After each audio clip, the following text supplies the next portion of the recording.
Aujourd'hui, je vais vous parler de deux principales raisons pour lesquelles les gens vendent leur âme au diable. La première raison, c'est l'argent. Beaucoup d'argent. L'argent est l'une des principales raisons pour lesquelles les gens vendent leur âme au diable. Ceux qui le font sont convaincus que cela leur apportera le bonheur et qu'avec de l'argent, ils peuvent s'acheter tout ce dont ils ont besoin. C'est vrai que l'argent nous permet d'avoir une vie plus luxueuse et qu'avec de l'argent, nous arrivons à nous procurer pas mal de choses pour nous faciliter le fonctionnement de ce que nous avons à faire au quotidien. Avec de l'argent, on peut s'offrir des grosses voitures luxueuses, de grandes et belles maisons, des vacances à Punta Cana. On peut s'offrir des vacances à Punta Cana. On peut même s'offrir un jet privé. Eh oui, vous pouvez même vous offrir un avion privé pour vos déplacements. Bref, avec de l'argent, avec beaucoup d'argent, vous êtes à l'abri du besoin matériel. Vous avez une vie de millionnaire pleine de confort.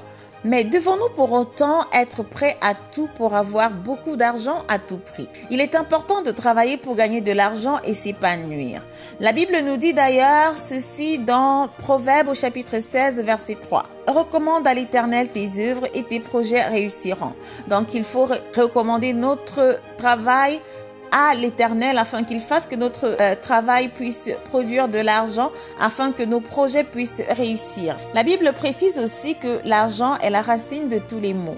Parce qu'en fait, il y a des personnes qui sont plus heureuses lorsqu'elles ont un train de vie simple et moyen. Mais le jour où ils commencent à avoir beaucoup d'argent, ils perdent toute leur humilité et deviennent vraiment méconnaissables. Ils deviennent orgueilleux et fanfarons. Je connais l'histoire d'un homme qui faisait partie de la classe sociale moyenne, appelons-le Gabin. Donc, alors, Gabin était un homme humble et respectueux.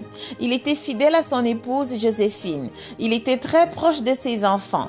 Avec sa petite famille, il menait une vie simple et paisible jusqu'au jour où il a gagné 25 millions de dollars à la loterie. Alors, sa vie a vraiment basculé cette année-là. Il avait tout à coup changé. Il avait aussi toutes sortes de sollicitations, de multiples conseillers et des maîtresses désormais aux quatre coins du globe. Bref, il s'est passé tellement de choses dans la vie de Gabin en quelques années. Il n'était vraiment plus le même. À un moment donné, sa femme n'en pouvait plus et elle a demandé le divorce. Ce couple s'est vraiment longtemps tiraillé devant les tribunaux au sujet de la garde de leurs enfants. Parce que M. Gabin ne voulait pas verser d'importantes sommes d'argent qu'il lui aurait été obligatoire de verser à son épouse si celle-ci devait avoir la garde exclusive de leurs enfants. Après ses multiples maîtresses, Gabin s'est trouvé une nouvelle fiancée après son divorce.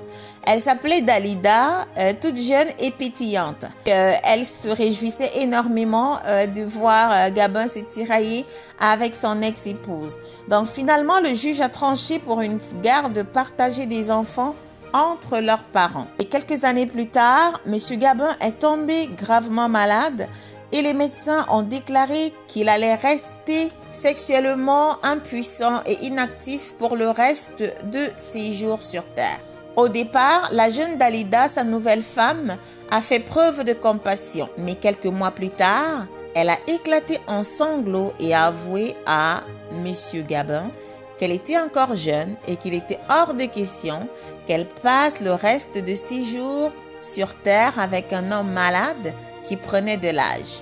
Ensuite, elle lui a balancé au visage qu'elle avait un amant et qu'elle le quittait.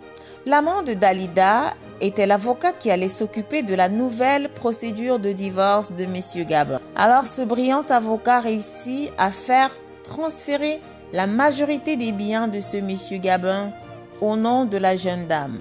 Gabin, après ce deuxième divorce, se retrouva non seulement ruiné, mais malade et désespéré. Quelques mois plus tard, sa situation était si alarmante qu'il dut faire appel à Joséphine, sa première ex-épouse, pour lui demander pardon et lui avouer que ces millions de dollars avaient détruit sa vie.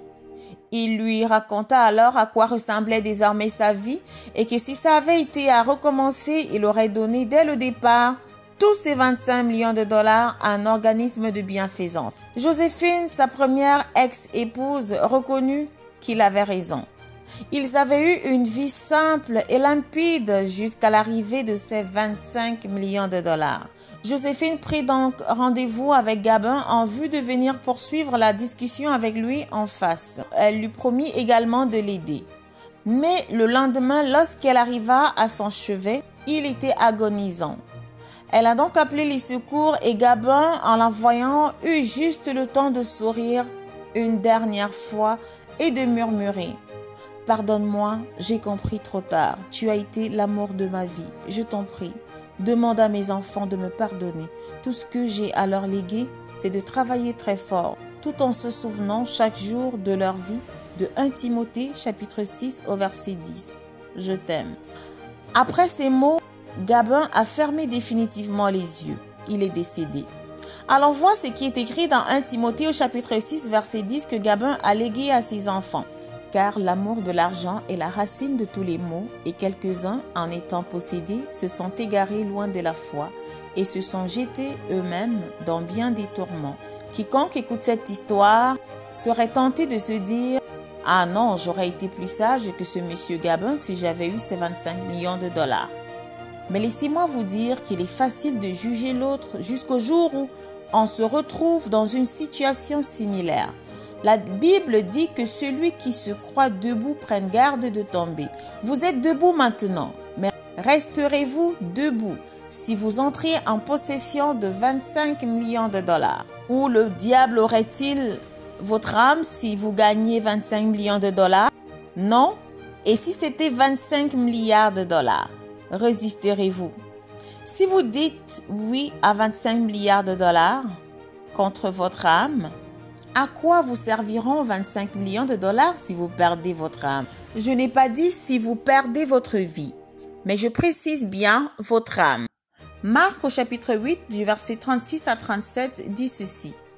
« Et que sert-il à un homme de gagner tout le monde s'il perd son âme? Que donnerait un homme en échange de son âme? Posons-nous donc la question autrement aussi. Si l'heure de quitter cette terre arrivait, supposons que vous avez 25 milliards de dollars. Pourrez-vous échanger vos 25 milliards de dollars contre une journée de plus sur la terre des vivants? Je vous laisse répondre à cette question et je passe immédiatement au prochain point. La deuxième raison pour laquelle les gens vendent leur âme au diable, c'est le pouvoir. Il y a vraiment des gens qui sont prêts à tout pour avoir du pouvoir. Certains cherchent le pouvoir mystique et surnaturel. D'autres sont plutôt en quête du pouvoir de domination afin d'avoir autorité sur le peuple. Avec le pouvoir mystique, les gens agissent dans le monde occulte pour faire du mal essentiellement. Certains veulent du pouvoir pour gravir les échelons et prendre des décisions importantes qui auront des répercussions sur la vie de plusieurs millions de personnes. Le problème n'est pas le fait de vouloir avoir du pouvoir ni le fait d'avoir du pouvoir. Le problème, la véritable question est de savoir quelle est la source du pouvoir qu'on détient ou qu'on aspire à détenir. La deuxième question est de savoir qu'est-ce qui nous motive? Quel esprit nous anime? Pour quel but voulons-nous du pouvoir? Le pouvoir occulte du monde des ténèbres est un pouvoir que ceux qui acquièrent le font en échange de leur âme. Le pouvoir occulte est un pouvoir qu'aucun chrétien ne devrait jamais aspirer à avoir, quelle que soit sa motivation et la raison pour laquelle il chercherait du pouvoir. Dans la Bible, il y a un roi qui avait été oint et choisi par Dieu. Mais plus tard, il est allé consulter les occultistes. Il s'appelait Saül. 1 Chronique au chapitre 10, verset 13 nous dit ceci. Saül mourut parce qu'il se rendit coupable d'infidélité envers l'Éternel, dont il n'observa point la parole, et parce qu'il interrogea et consulta ceux qui évoquent les morts. Dieu nous donne cet ordre dans Ésaïe au chapitre 8, verset 19. Si l'on vous dit, consultez ceux qui évoquent les morts et ceux qui prédisent l'avenir, qui poussent des sifflements et des soupirs, répondez. Un peuple ne consultera-t-il pas son Dieu? S'adressera-t-il aux morts en faveur des vivants? Un chrétien ne devrait donc pas consulter les occultistes et encore moins le devenir. Il se pourrait que quelqu'un vous propose un jour une bague ou que cela ait été déjà fait que quelqu'un vous propose une bague ou tout autre objet qui pourrait vous donner le pouvoir d'acquérir ce que vous désirez. Alors souvenez-vous d'Ésaïe 8, 19 que nous venons de lire. La véritable source du vrai pouvoir, c'est Jésus-Christ. Il donne le véritable pouvoir. Dans Luc au chapitre 10, au verset 19, le Seigneur Jésus-Christ nous dit ceci. « Je vous ai donné le pouvoir de marcher sur les serpents et les scorpions et sur toute la puissance de l'ennemi et rien ne pourra vous nuire. » Le Seigneur Jésus donne ce pouvoir et vous êtes scellés avec son Saint-Esprit pour la vie éternelle. Satan donne un pouvoir éphémère du monde des ténèbres en échange de l'âme de celui à qui il le donne pour sa propre destruction. Ça veut dire que la personne qui reçoit un pouvoir du monde des ténèbres le reçoit pour sa destruction. Il le reçoit pour un temps et pour sa propre destruction. En plus, peu importe le nombre de personnes que celui qui veut du pouvoir occulte pourrait livrer ou sacrifier à Satan. Ce que Satan veut, en fin de compte, c'est le principal concerné. Peu importe ce que le principal concerné lui aura fait comme sacrifice. En fin de compte, il prendra aussi l'âme de cette personne avec qui il a signé un pacte pour offrir des pouvoirs occultes. Maintenant, pour revenir rapidement au point numéro 1, sachez aussi que l'argent appartient à Dieu et non à Satan. Souvenez-vous de tous ces serviteurs de Dieu dans la Bible qui étaient matériellement extrêmement riches, notamment le roi Salomon. Agé au chapitre 2, verset 8 nous dit ceci. « L'argent est à moi et l'or est à moi, dit l'Éternel des armées. » Ce que Satan offre est un mirage, un véritable bling-bling d'illusion. La plupart de ceux qui sont passés par là s'en sont rendus compte trop tard. Pourtant, le Seigneur Jésus était prêt tout au long de leur séjour sur terre à pardonner leurs dérives jusqu'à la dernière minute de leur vie. L'or et l'argent appartiennent à Dieu. Somme 24 au verset 1 nous dit aussi que la terre et tout ce qu'elle renferme appartiennent à l'Éternel notre Dieu. Donc, même les biens matériels, nous devons les demander à celui qui peut faire par la puissance qui agit en nous infiniment au-delà de tout ce que nous demandons ou pensons.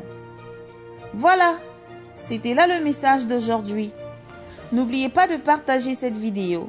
Quant à ceux qui ne sont pas encore abonnés, faites-le et activez la cloche afin d'être prévenus à chaque publication de nouvelles vidéos sur Lève-toi et brille, motivation. Bonne journée!